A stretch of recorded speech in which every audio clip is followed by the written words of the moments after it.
امید ہے کہ آپ سب خیریت سے ہوں گے۔ اللہ تعالیٰ آپ کو اور زیادہ خیریت سے رکھے، اللہ آپ کو سلامت رکھے۔ آج مسئلہ یہ بتلانا ہے کہ ایک ہی مسئلہ کئی عالموں سے، کئی مفتیوں سے پوچھنا کیسا ہے۔ جیسا کہ بہت سارے لوگوں کی عادت ہو گئی ہے اور آج کل یہ صورتحال بہت زیادہ عام ہو گئی ہے کہ بہت سارے لوگ ایک ہی مسئلہ کئی عالموں سے، کئی مفتیوں سے پوچھ لیتے ہیں، اور اس معاملے میں یہ نہیں دیکھتے کہ جن سے مسئلہ معلوم کیا جا رہا ہے وہ مستند عالم اور مفتی ہے بھی یا نہیں، انہیں دینی مسائل بیان کرنے میں مطلوبہ مہارت ہے بھی یا نہیں، ان کا تعلق اہل حق یعنی اہل سنت والجماعت کے ساتھ ہے بھی یا نہیں۔ ان جیسی اور ضروری باتوں کی تحقیق کیے بغیر وہ مسائل معلوم کر لیتے ہیں، جبکہ یہ بات مسلم ہے، یہ بات طے شدہ ہے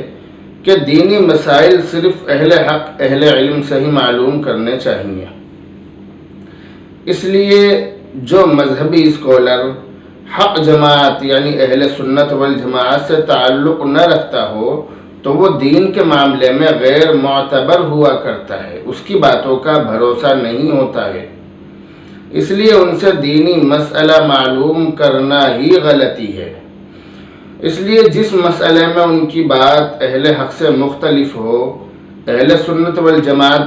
کے خلاف جا رہی ہو تو اس کو چھوڑ دینا ہی ضروری ہے، یہ ایک طے شدہ بات ہے۔ اسی کے ساتھ یہ بات بھی واضح رہے، یہ بات بھی یاد رہے کہ اس میں بھی کسی شدید اور سخت مجبوری کے بغیر ایک ہی مسئلہ ایک سے زیادہ عالموں سے اور مفتیوں سے معلوم کرنے کی صورت میں بہت ساری خرابیاں پیش آ سکتی ہیں۔ مثال کے طور پر بہت سی مرتبہ ایک ہی مسئلہ ایک سے زیادہ عالموں سے معلوم کرنے کی صورت میں نفسانی خواہشات، نفس پرستی کی نیت سامنے آ جاتی ہے کہ ایک سے زائد مفتیان کرام سے مسئلہ معلوم کرنے کی وجہ یہ ہوتی ہے کہ جہاں سے مطلب اور فائدے کے مطابق جواب ملے تو اسی کو لے لیا جائے۔ ظاہر ہے کہ اس کو دین تو نہیں کہا جا سکتا ہے۔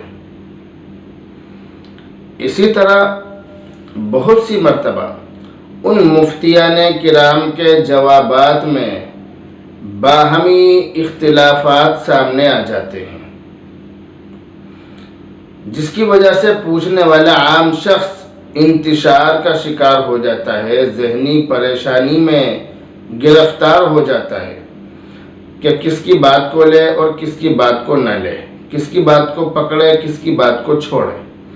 اگر وہ کسی ایک کی بات کو لے گا تو اس پر بھی سوال اٹھتا ہے کہ کس دلیل کی بنیاد پر وہ ایسا کر سکتا ہے،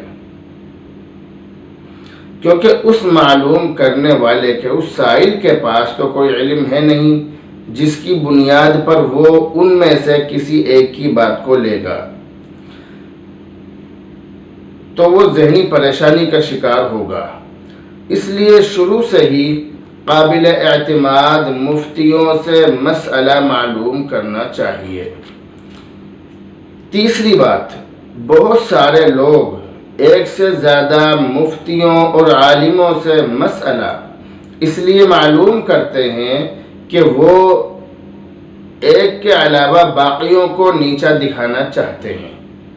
جو ان کی نظروں میں قابل اعتماد مفتی ہوتے ہیں ان سے مسئلہ معلوم کر لیتے ہیں، اس کے بعد جگہ جگہ عالموں سے، مفتیوں سے مسئلہ معلوم کرتے ہیں، اور اگر ان کے مسئلہ بتلانے میں کوئی کمی ہو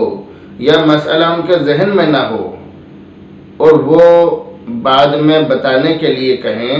تو ایسے لوگ ایسے موقع پر ان عالموں اور مفتیوں کو نیچا دکھانے کی کوشش کرتے ہیں۔ اگر مسئلے میں کچھ باہمی اختلاف ہو جائے تو وہ کہتے ہیں کہ فلاں عالم تو ایسے بتلا رہے تھے اور آپ اس طرح بتلا رہے ہو، جبکہ ایک ہی مسئلے میں بہت سارے جوابات ہو سکتے ہیں۔ مسئلہ معلوم کرنے والے کی زبان سے نکلنے والے الفاظ کے اعتبار سے جواب دیا جاتا ہے۔ بہت سارے مسئلوں میں ایک لفظ کی کمی بیشی سے، سوال میں ایک لفظ کی کمی بیشی سے جواب بدل جاتا ہے۔ تو اس کا مطلب یہ نہیں کہ جنہوں نے مسئلہ پہلے بتلایا وہ صحیح بتلا رہے ہیں اور جو بعد میں بتلا رہے ہیں وہ غلط بتلا رہے ہیں، ایسا نہیں ہے، بلکہ آپ کے پوچھنے میں، معلوم کرنے میں فرق ہے، اس لیے جواب الگ الگ آ رہے ہیں۔ اس پوری تفصیل سے معلوم ہوا کہ آج کل بہت سارے لوگ ایک ہی مسئلے کے متعلق کوئی پیغام بنا کر یا خط لکھ کر بہت سارے مفتی حضرات کو بھیج دیتے ہیں کہ کہیں سے تو کوئی جواب آئے گا۔ اس میں یہ نہیں دیکھتے کہ جن حضرات کو بھیجا جا رہا ہے ان میں سے ہر ایک مسئلہ پوچھنے کا اہل ہے بھی یا نہیں، اس چیز کو نہیں دیکھتے، ان پر اعتماد کیا جا سکتا ہے یا نہیں،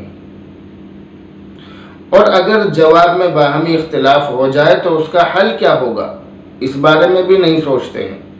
بلکہ جان چھڑانے کے لیے تحقیق کیے بغیر سوال بھیج دیتے ہیں۔ ظاہر ہے کہ یہ بہت سنگین غلطی ہے، بہت بڑی غلطی ہے، اور پھر یہی لوگ یہ تک کہہ دیتے ہیں کہ آخر وہ بھی تو عالم ہیں، آخر وہ بھی تو دیندار ہیں، آخر وہ بھی تو مدرسہ چلا رہے ہیں، آخر وہ بھی تو ظاہری حلیے میں اسلامی لباس والے ہیں، یہاں تک وہ لوگ کہہ دیتے ہیں۔ حالانکہ یہ بات طے شدہ ہے کہ مسئلہ معلوم کرنے کے لیے صرف مروجہ عالم ہونا کافی نہیں ہے۔ خلاصہ یہ ہے کہ کسی مفتی صاحب کی مہارت اور علمی اور عملی پختگی کے باعث ان کو مسئلہ معلوم کرنے کے لیے منتخب کر لیا جائے، یہ آپ کی ذمہ داری ہے۔ جو عالم، جو مفتی آپ کو معتبر لگتا ہو، بھروسہ مند لگتا ہو، متقی لگتا ہو،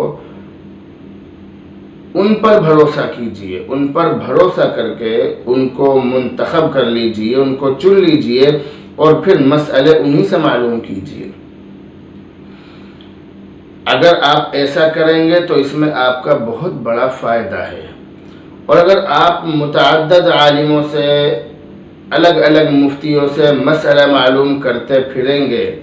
تو اس میں آپ کو ہی پریشانی ہو سکتی ہے، اس لیے اس بات کا خاص دھیان رکھا جائے۔